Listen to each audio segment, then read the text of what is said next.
Assalomu alaykum aziz insonlar. Har bir insonning jismida shunday mayda mavjudotlar borki, bu mavjudotlar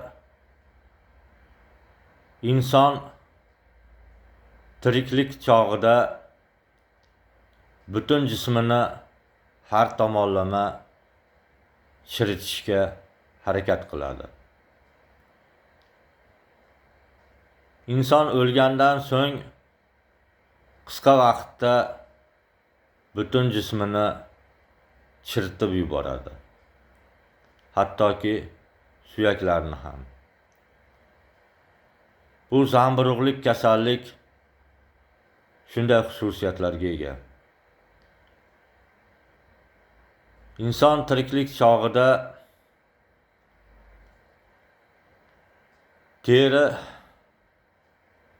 terining tashqi tomonlarida ham zamburug'lar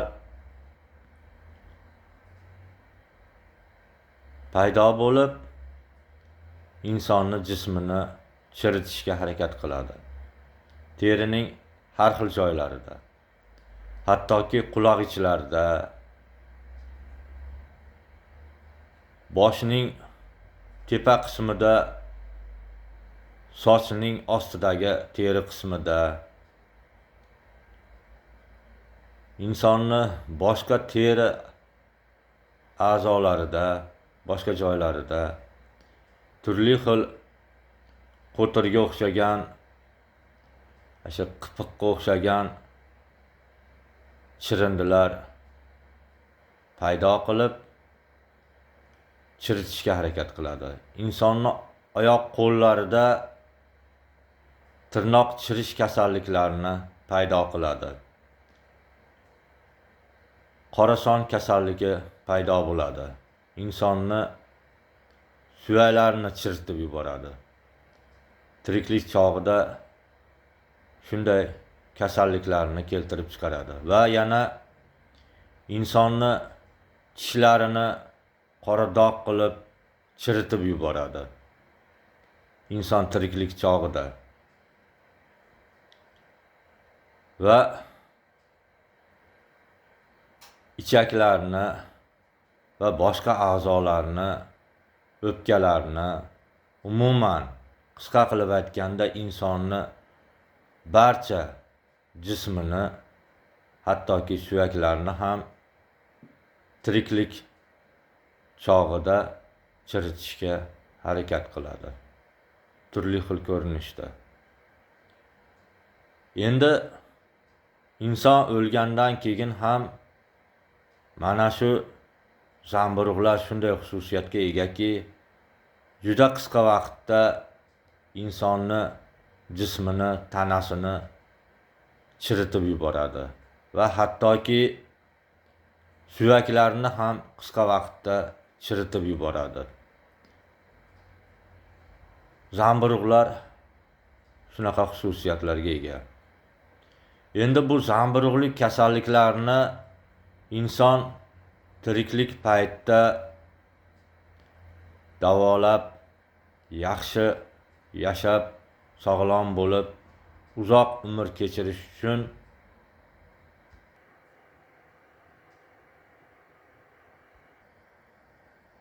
toza mumiyoning tabletkasidan yarim donani ertalab och qoringa yarim piyola dog' suvga, iliq holatdagi dog' suvga aralashtirib, yaxshilab eritib olib, so'ng salgina sovigandan so'ng iste'mol qilish kerak. Va oradan kamida 1 soat, iloji bo'lsa 2 soat vaqt o'tkazib, keyin ertalab nonushta qilish kerak. Va ta'mi va mazasi shirin bo'lgan, yog'li bo'lgan oziq-ovqat mahsulotlarini iloji boricha ozroq miqdorda iste'mol qilish kerak. Xudo xohlasa, mana shu aytganim sabab bo'lib, zamburug' kasalligiga duchor bo'lgan insonlar zamburug' kasalligidan qutuladi, shifo topadi. Endi yana bir narsani aytib qo'yay, agar inson terilari tashqi tomonidan agar zamburug' kasalligiga duchor bo'lgan bo'lsa, sho'r suvda bir kunda bir mahal cho'milish kerak. Tuzalib olgunga qadar. Ya'ni taxminan 20 litr iliq suvga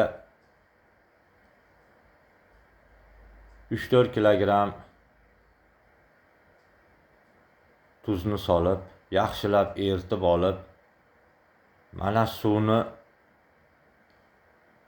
inson ustidan quyib cho'milib olgandan so'ng kamida 10 daqiqa turish kerak. So'ng toza suvda yuvinib